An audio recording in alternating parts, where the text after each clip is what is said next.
ओम नमः शिवाय। सभी व्यूअर्स को धन्यवाद करते हुए आज मैं सूर्य के राशि परिवर्तन के बारे में बताने वाली हूँ। ये परिवर्तन बहुत महत्वपूर्ण हो जाता है क्योंकि सूर्य अभी कन्या राशि जो कि इनकी मित्र की राशि में चल रहे हैं, अब अपनी राशि बदल के अपनी नीच राशि में प्रवेश करने वाले हैं। ये 16 अक्टूबर की रात को प्रवेश करेंगे। सो आप मान के चलिए 16-17 अक्टूबर से, और उसके बाद ये लगभग 1 महीने है, मतलब 16 नवंबर तक 2024 में ही ये तुला राशि में रहने वाले हैं, जो कि उनकी नीच राशि है।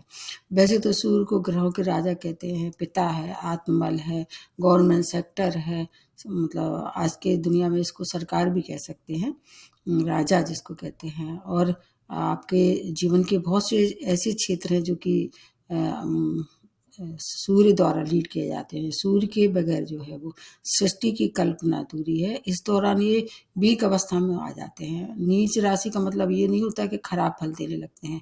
ये अपनी जो इनकी जितनी भी शक्ति है, जितनी भी पावर है, उसमें थोड़ी सी कमी आ जाती है। ये फिनोमेना हर वर्ष होती है, हर समय होती है। बस इसमें थोड़ा सा फर्क ये हो जाता है इस दौरान कि अगर कोई शुभ ग्रह की दृष्टि इन पर पड़ती है गोचर में होते हुए, तो फिर इनकी जो अभी तक जो आपको परेशानी थी उनसे आप मुक्ति भी पा सकते हैं। और इस समय शुक्र की स्थिति देखना आवश्यक होती है क्योंकि शुक्र की राशि में ये प्रवेश कर रहे हैं। तो अगर शुक्र बली है इस समय, जो कि अभी है, क्योंकि तुला राशि में शुक्र अपने मालव्य नामक पंच महापुरुष का निर्माण कर रहे हैं, और उसका भी आपको लाभ मिलेगा सभी राशि वालों को। ये क्रूर ग्रह हैं और इसलिए 3, 6, 11, 10वें भाव में बहुत अच्छे फल देते हैं। इस दौरान ये कुछ नक्षत्रों के हिसाब से भी देख लेते हैं कहाँ कहाँ कौन कौन से नक्षत्र से निकलेंगे ये, इसका भी बहुत महत्व होता है। ये चित्रा, स्वाति और विशाखा नक्षत्र से विचरण करेंगे। और अगर इसमें नक्षत्रों के हिसाब से देखें तो इसमें भी जो चित्रा नक्षत्र है, मंगल का नक्षत्र है, विशाखा नक्षत्र जो है वो गुरु का नक्षत्र है, इसमें बहुत अच्छे फल देंगे। और अगर आपके कोई भी ग्रह इस नक्षत्र में पड़ा हुआ है उससे भी आपको काफ़ी लाभ होने वाला है। ये अभी मंगल की स्थिति भी आपको देखनी होगी। मंगल भी अब 20 तारीख से नीच राशि में आ जाएंगे। बहुत सी चीज़ें देखने की होती हैं। अब इसमें क्रूर ग्रह है, इसलिए अगर गोचर में 3, 6, 11, 10वें भाव में आ रहे हैं तो अच्छे फल देंगे। इनकी एक जो दृष्टि हमेशा अपनी उच्च राशि में पड़ती है क्योंकि ये मेष राशि में उच्च हो जाते हैं, इसलिए उसका भी लाभ मिलेगा। इसलिए मंगल से, चंद्रमा से, बुध से और बृहस्पति से इनकी मित्रता है, जबकि ये शनि को और राहु को और केतु को कट्टर शत्रु मानते हैं। इस दौरान इनकी एक और बात विशेष है क्योंकि जो राशियां हैं वो तो आपको जितना दे रही थी पावर उतना अभी भी मिलती रहेगी, लेकिन अगर गुरु की स्थिति अच्छी है, शुक्र की स्थिति अच्छी है, या फिर मंगल अच्छी स्थिति में अभी 20 तारीख तक, तो अच्छे परिणाम मिलने वाले हैं। क्या करना चाहिए अगर कुछ ऐसा मतलब बन रहा है कि सूर्य द्वारा खराब रिजल्ट मिल रहे हैं? सबसे पहले एक को बहुत आपको घरेलू और सस्ता और ऐसा उपचार बता रही हूँ जिससे आपके सूर्य की प्रबलता मिलेगी। सब थोड़ी देर कम से कम जो है वो सूर्य की रोशनी में बैठना चाहिए, जिससे विटामिन डी भी मिलता है और आपके बहुत से रोग जो है वो उनके कीटाणु उसमें शांत हो जाते हैं। गुड़ खा सकते हैं इस दौरान ये, और इसके अलावा गेहूं का दान कर सकते हैं। ये इसके लिए अनाज जो है वो थोड़ा उसका सेवन कर सकते हैं, पिता का सम्मान कर सकते हैं। और सबसे ज़्यादा इम्पोर्टेंट बात है, ईगो ना करें, क्योंकि जब सूर्य बहुत पावरफुल स्थिति में आ जाता है, ऐसे लोग जो कि सिंह लग्न है जैसे या सिंह राशि है, ये बहुत ईगोइस्टिक होते हैं। तो इन लोगों को बहुत सावधानी रखनी पड़ेगी। हर एक राशि वालों के लिए अलग अलग तरह से ये परिणाम लेके आ रहे हैं। 1 महीने का समय है। सूर्य हमेशा 1-1 महीने में अपनी राशि बदल देते हैं। पूरे 1 साल में 12 राशियों का भ्रमण करते करते आपको अलग अलग तरह के परिणाम देते हैं। सबसे पहले ये देखना होगा कि कहाँ प्रवेश कर रहे हैं। जहाँ पर 7 नंबर लिखा होगा वहाँ ये प्रवेश करेंगे। हर एक राशि में भाव कोई सा भी हो सकता है, और 5 नंबर के स्वामी है। इस तरह से 2 भाव को ये प्रभावित करेंगे, और इनकी एक दृष्टि जो मेष राशि में पड़ेगी तो उसको भी देखना होगा जहाँ पर 1 नंबर लिखा होगा। सबसे पहले नंबर आ जाता है मेष राशि का। मेष राशि आपके 7वें भाव में गोचर कर रहे हैं ये, और 5th भाव की लॉर्डशिप है और मंगल से मित्रता है। ये अच्छे कॉम्बिनेशन बन रहे हैं। कुछ चीज़ों में बहुत फ़ायदा हुआ, कहीं थोड़ी सी आपको सावधानी रखनी पड़ेगी। जैसे कि अगर पंचम भाव के हिसाब से देखें, क्योंकि पंचम भाव का जब मालिक नीच हो रहा है तो पंचम भाव से रिलेटेड परेशानी हो सकती है। शिक्षा का है, संतान का है, शेयर मार्केट का है, आपकी बुद्धि का है। बुद्धि सही काम नहीं करेगी। अगर कोई संतान से संबंधित कोई आपको निर्णय लेना है तो थोड़ा सोच समझ के लें, क्योंकि इस समय जो है वीक स्थिति में रहते हैं, इसलिए किसी से सलाह ले लें। लेकिन इनकी जो दृष्टि होगी उसका पूरा लाभ मिलेगा। एक दृष्टि जो आपके लग्न में पड़ेगी, क्रोध की मात्रा तो बढ़ा देंगी, लेकिन आत्मबल में वृद्धि, आपका नाम, मान सम्मान, यश दूर दूर तक फैलाएंगे। और अगर कोई संतान की तरफ से है भी कोई परेशानी तो उसका आप बुद्धि विवेक से उसका हल भी निकाल देंगे, लेकिन उग्रता में कोई निर्णय नहीं लेना है। मैरिज लाइफ में आप बड़े निर्णय ले सकते हैं, लेकिन उनकी जीवन साथी की हेल्थ खराब हो सकती है। साझेदारी में भी आपको अपना मतलब वाणी पे कंट्रोल रखना पड़ेगा। अगर आप महिलाएं हैं, गर्भवती महिलाएं हैं, तो वहाँ भी थोड़ा सावधानी रखें, कोई भी रिस्की कार्य ना करें। फिर आपका ये समय काफ़ी अच्छा रहेगा, क्योंकि मंगल से मित्रता निभाते हुए आपको ज़्यादा हानि नहीं करेंगे। दूसरी जो राशि बनती है वो है वृषभ राशि। 6 भाव में गोचर होके और इसके चौथे भाव की लॉर्डशिप है। तो 6 भाव के हिसाब से देखें तो ये इनका कारक भाव है, लेकिन चौथा भाव कारक नहीं है। तो आपको चौथे भाव से संबंधित कुछ परेशानी हो सकती है। ये किसका भाव है? आपकी माता का है, आपके मानसिक क्लेश का है, भूमि वाहन का है। तो भूमि वाहन का सौदा करते हैं, सावधानी रखें।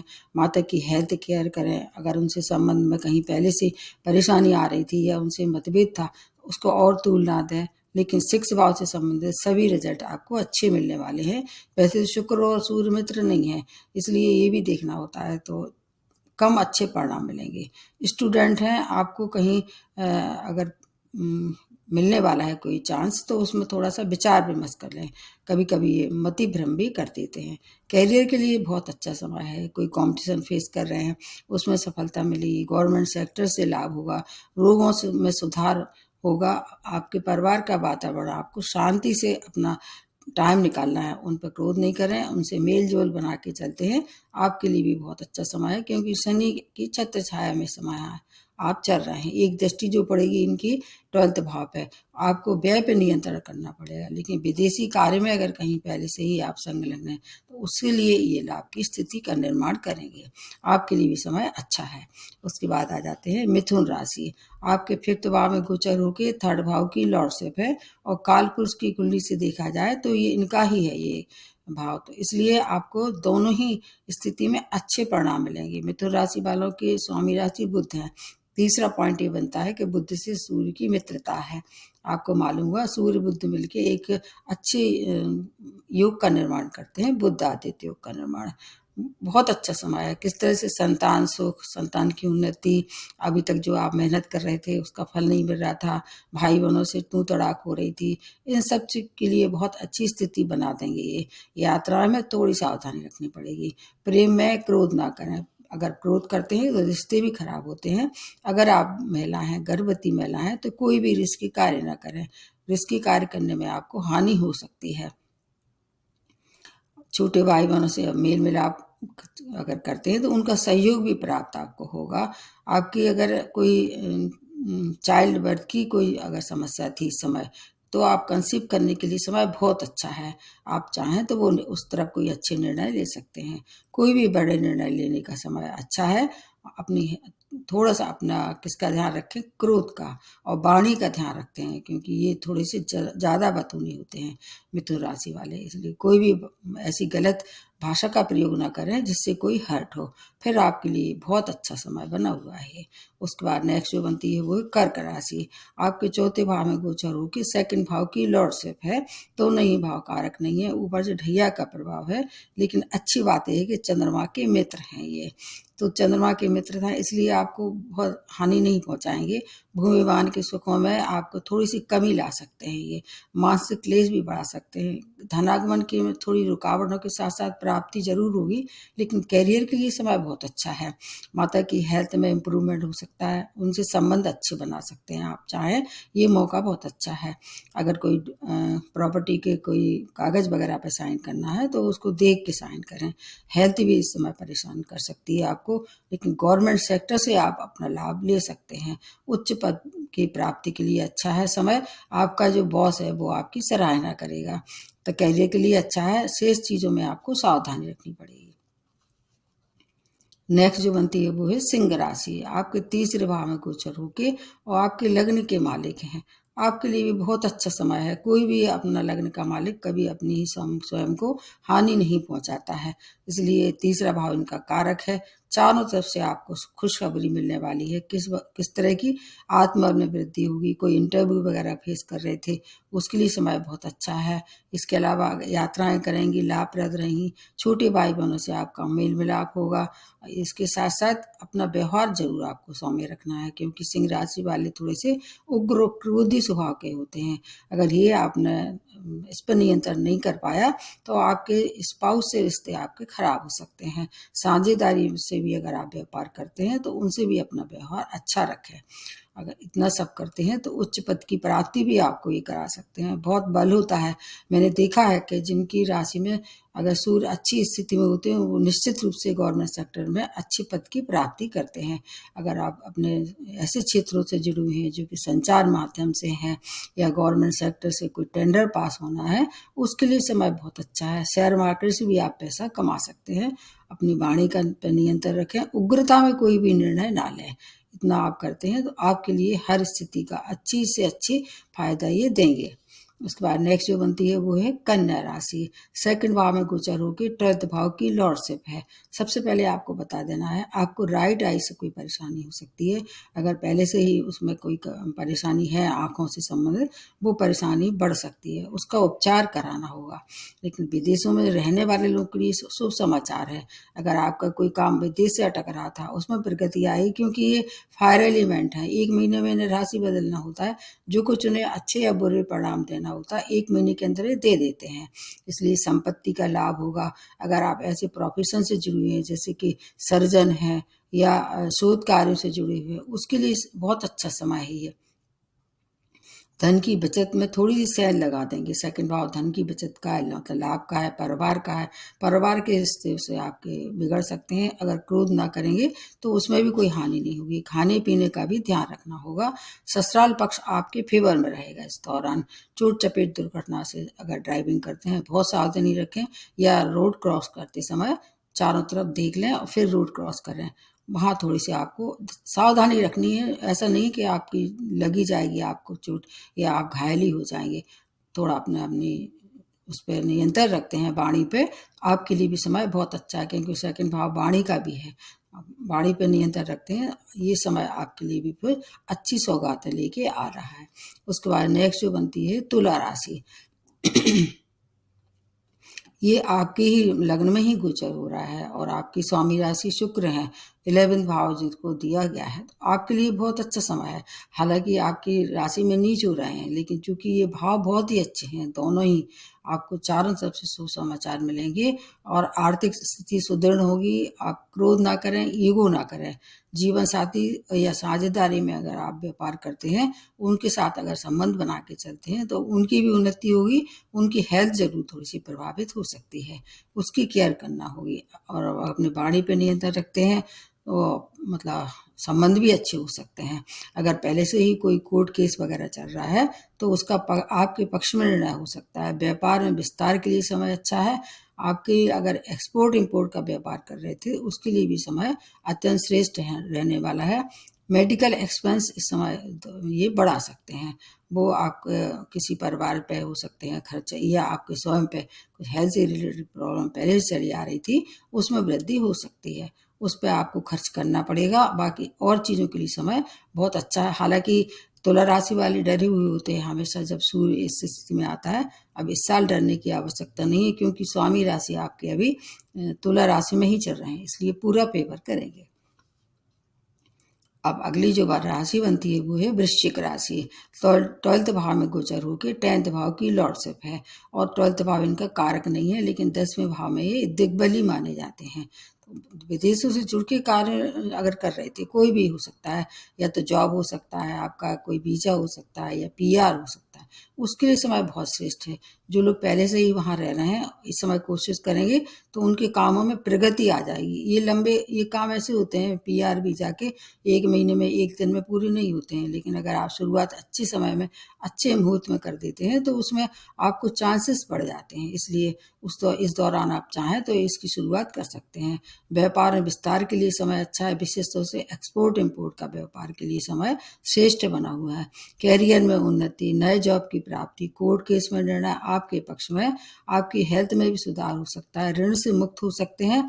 अगर आपको जॉब में कोई अगर या कहीं से रेजिडेंस बदलना है तो वो सोच समझ के करें। उस दौरान आपको थोड़ी सी एक तो डिले होगा क्योंकि ढैया के प्रभाव है, दूसरा जो है वो मंगल से इनकी शनि की वजह से आपको परेशानी होगी।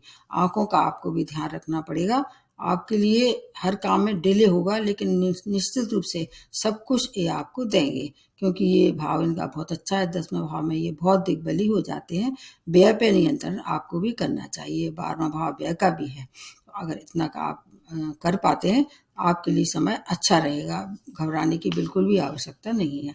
उसके बाद नेक्स्ट जो बनती है वो है धनु राशि। आपके 11वें भाव में गोचर होके 9वें भाव की लॉर्डशिप है और बृहस्पति से इनकी मित्रता है। तीनों पॉइंट आपके फेवर में है। भाग्येश आपका पूरे तरह से आपके साथ रहने वाले हैं। आपको पिता की थोड़ी हेल्थ जरूर खराब हो सकती है, उसका ध्यान रखना पड़ेगा। धर्म कर्म से जुड़ी और आपकी रुचि भी इस दौरान धर्म कर्म की ओर बढ़ेगी। अगर घर में कोई धार्मिक आयोजन करते हैं, जैसे सुंदरकांड का पाठ करते हैं, सत्यनारायण की कथा करते हैं, या जो भी आपकी श्रद्धा हो, अगर इतना आप कर पाते हैं, आपके लिए हर एक समस्या का समाधान होगा। चाहे आपकी पारिवारिक समस्या हो, जॉब से रिलेटेड हो, या धन से रिलेटेड हो, ये सब चीज़ें आपके फेवर में होने वाली हैं। संतान पक्ष से शुभ समाचार होंगे। उनकी हेल्थ की केयर आपको भी थोड़ी करनी पड़ेगी। सभी कार्य पूर्ण होंगे। आपकी यात्राएं अगर आप करते हैं तो वो भी लाभप्रद रहेंगी। स्टूडेंट के लिए समय बहुत अच्छा है। जहां आप चाहें इस समय कोशिश करेंगे तो एडमिशन मिल सकता है। बहुत से आपका अच्छा तालमेल रहेगा। क्रोध कहीं पे भी नहीं करना है। धनु राशि वाले थोड़े से स्ट्रेट फॉरवर्ड होते हैं, जो जिस मुंह में आया बोल दिया। अगर अपनी वाणी पर नियंत्रण रखते हैं, सोच समझ के बोलते हैं, इसका आप पूरा लाभ ले सकते हैं।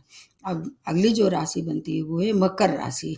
10th भाव में गोचर होके 8th की लॉर्डशिप है और शनि और सूर्य दोनों परम कहना चाहिए शत्रु हैं, पिता पुत्र होने के बाद भी, क्योंकि दोनों में एक तो क्या है कि शनि जो है सूर्य से बहुत दूर होते हैं, अंधेरे की ग्रह माने जाते हैं। दोनों की जो है प्रिंसिपल जो सिद्धांत हैं वो थोड़े से अलग अलग मैच करते हैं। शनि जितना डिले होते हैं, शनि उतनी तेजी से काम करते हैं। इसलिए आपके लिए ये मिला जुला रहेगा, लेकिन चूंकि ये भाव बहुत अच्छे हैं, जैसे 10वें भाव में आके ये दिग्बली हो जाते हैं, कैरियर से रिलेटेड कोई भी परेशानी है वो अब शॉर्ट आउट हो जाएगी। वर्क प्लेस में आपको सावधानी बरतनी पड़ेगी, इतना जरूर ध्यान रखना है। एक नई जिम्मेवारी आपको मिलने वाली है, तैयार हो जाइए। उच्च अधिकारियों से आपका तालमेल रहेगा, उनसे मिलकर अगर आप काम करते हैं तो इसका पूरा लाभ मिलेगा। जॉब में या आपकी सीट में अचानक परिवर्तन हो सकता है। धन लाभ होगा। गवर्नमेंट सेक्टर से जुड़ी सभी समस्याएं, परेशानी जो अभी चली आ रही थी, उनका निदान होगा। माता की हेल्थ की केयर करनी होगी और भूमि वाहन के सुखों में अगर पहले से ही कुछ अड़चने आ रही थी, उस पर आपको ध्यान देना है। 1 महीने के लिए टाल देना है। कोई भी काम, अभी नए काम की शुरुआत नहीं करना है, क्योंकि इस समय ये आपका मानसिक क्लेश बढ़ा देंगे। अब मानसिक क्लेश में बहुत सी स्थितियां आ जाती हैं। अगर इतना आप थोड़ा ध्यान रख पाते हैं तो आपकी फिर करियर से जुड़ी समस्याओं का हल निकालेंगे। चोट चपेट दुर्घटना के शिकार हो सकते हैं, लेकिन अगर शोध कार्य में आप जुड़े हुए हैं, वहाँ से आपको अच्छी खुशखबरी मिल सकती है। गुप्त विद्याओं में रुचि हो सकती है। आपके लिए समय कुछ मायने में अच्छा है, कहीं थोड़ी सी सावधानी रखनी पड़ेगी। अब नेक्स्ट जो बनती है वो है कुंभ राशि। 9th भाव में गोचर होकर 7th की लॉर्डशिप है। आपके तो भाग्य से हैं ये, और 7th भाव में अगर देखा जाए तो ये अच्छे फल नहीं देते हैं। चूंकि केंद्र भाव है इसलिए उतनी हानि नहीं पहुंचाएंगे। शुक्र इसमें क्या है, आपकी स्वामी राशि अगर स्थिति अच्छी है, ऐसा देखा गया है कि अगर स्वामी राशि आपके फेवर में काम करेंगे तो ये आपके लिए समय ठीक ठाक रहेगा। जीवन साथी कि अगर कहीं से मन में मनमुटाव पहले से चला आ रहा था, उसमें सावधानी रखें, उस बात को तूल ना दें। जैसे डाइवोर्स है या इस तरह से कोई चल रहा था मामला, उसमें तूल नहीं दें, अन्यथा इस समय सेपरेशन हो सकता है।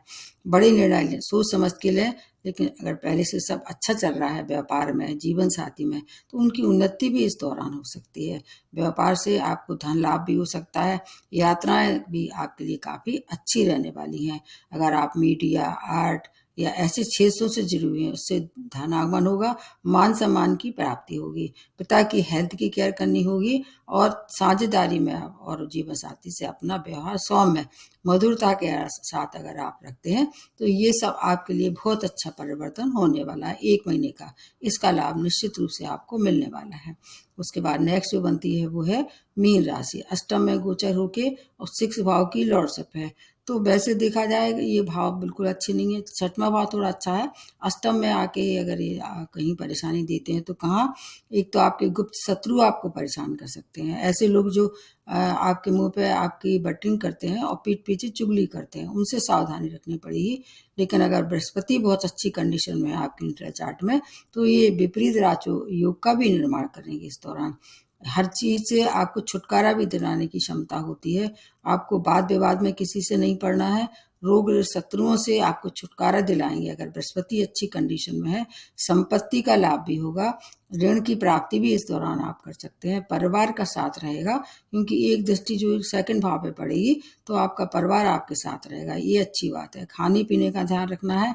कोई भी गैर कानूनी कार्य नहीं करना है, अन्यथा जो है अभी 7.5 के प्रभाव में है। शनि आपके लिए अच्छी फेवरेबल कंडीशन में अभी फिलहाल नहीं है, लेकिन फिर भी अगर आपको ज़्यादा हानि हो रही है, जैसे आप ऐसे क्षेत्रों से जुड़े हुए हैं, शोध कार्य है, सर्जरी है, आदि क्षेत्रों से जुड़े लोगों के लिए ये अच्छा समय है।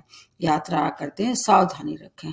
कुल मिला के आपके लिए भी ठीक ठाक है। हालांकि अगर बृहस्पति की महादशा अंतर्दशा अच्छी है और बृहस्पति अच्छी कंडीशन में है, तो मीन राशि वालों को 7.5 ज़्यादा परेशान नहीं करती। प्रथम फेज में अभी चल रहे हैं। तो ये मैंने अपनी तरफ से कोशिश की। ये तुला राशि में जो सूर्य का परिवर्तन है, मतलब ये संक्षेप में बता रहा है।